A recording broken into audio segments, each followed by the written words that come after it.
Hello, my name's Michael Rhodes, and this is the fourth in my small series of short videos.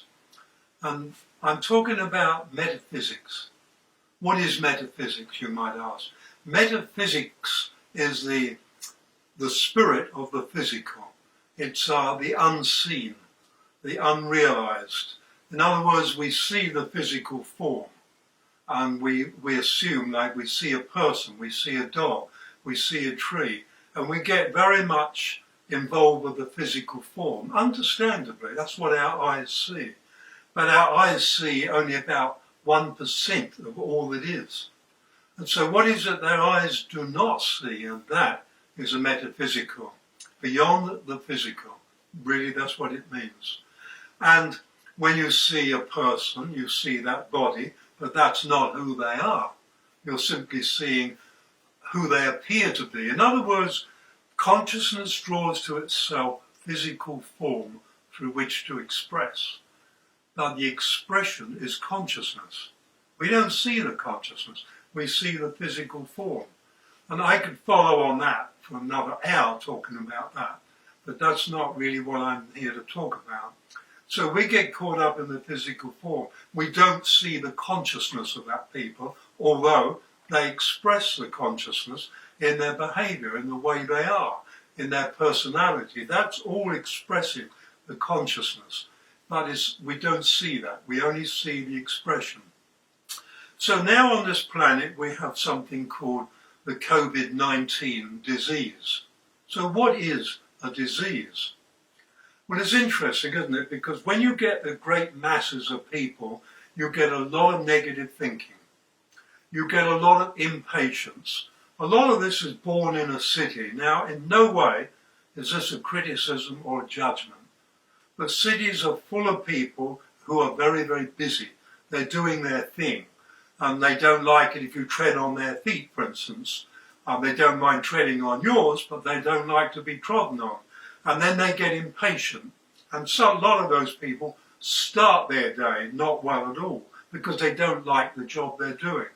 And so the city is a vast conglomeration of millions of people who are not really enjoying their day, who are not really enjoying their life. There are moments they enjoy it very much. They need a lot of entertainment to take them out of the moment into something that's something they enjoy. And this is all okay. I like entertainment. I love movies. I'm happy with them. But nevertheless, in there is this vast physical, metaphysical energy that is not, let's say it's full of discord. It's edgy. It easily becomes volatile. It easily moves from being okay into anger. And so in the cities, if you talk to shop people who work in the shops, they will tell you so many people are snappy and nasty. And so you get this vast metaphysical energy, and it's full of discord. And gradually, as they go through their lives, the discord grows into a state that I call out of harmony. Out of harmony with what? Out of harmony with nature. Out of harmony with life.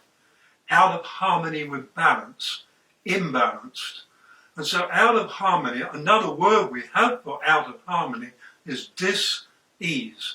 Out of ease, out of harmony. Dis-ease means out of harmony.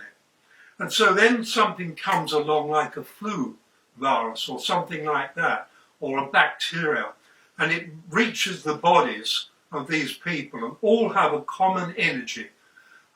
Because when you're not liking yourself, when you're criticizing other people, if I criticize you, I'm criticizing me, because consciousness sees no separation between us. And most people today are critical of themselves and other people. And so if I'm criticizing you, I'm creating a lower and lower energy in me. And dis-ease comes into low energy. And dis-ease does not see a million people. It just sees one state of consciousness, like one cloud. And as it moves into, or one lake or ocean, and as it moves into that ocean, suddenly it infects the whole lot, because it isn't individual people, it is one metaphysical state of consciousness. And dis-ease, in fact, although you can see a lot of it under a microscope, also has its metaphysical aspect.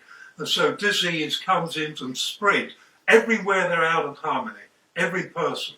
Not every person, because some have a natural resilience and some are not as bad as they seem. We're all different, and yet there's this incredible similarity. We're all one energy.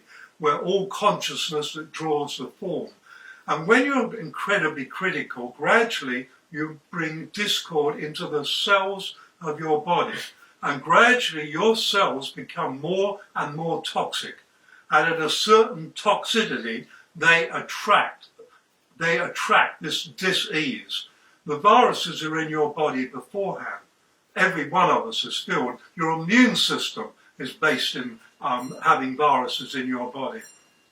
And so as this dis-ease spreads in your body, the body, to save itself, it wants to take out the toxins out of the cells of your body. And so you get something like, you begin to get a heavy cold, you begin to get flu.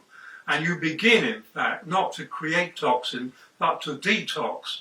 Unfortunately, consciousness does not see us as individuals, and so for many people that toxic overload is so great that it kills a body and taking away the toxin, because there is no one body. That's the whole thing of metaphysics. There isn't that single body, even if it happens to have your personality. It is not a single body. Consciousness does not work that way, nor does metaphysics. And we, like it or not, believe it or not, nevertheless, this is the way it works. And so it spreads through people. Now, if in the middle of this you're in harmony, you can walk through rooms of these people filled with their viruses and their diseases. You won't get it. Just the same as when people had leprosy and were put on the islands in Europe in the Middle Ages. Many of the helpers who went to them, history records, they spent 20 years with the lepers because they loved them. They saw them as humans suffering, and they loved them, and they never caught leprosy. And there are so many cases of this that have been recorded, and history's recorded them. Why did they not catch leprosy? Because they were full of love for these unfortunate people. They were prepared to spend their life there, aiding and helping them. Love is the key to your immune system. When you're loving yourself and loving your life, loving who you live with and loving what you're doing, your immune system comes into being a powerhouse. And that's the way you don't catch disease, because you're in harmony. Love brings you into balance, it brings you into harmony, it brings you into the power of life, which is your natural home.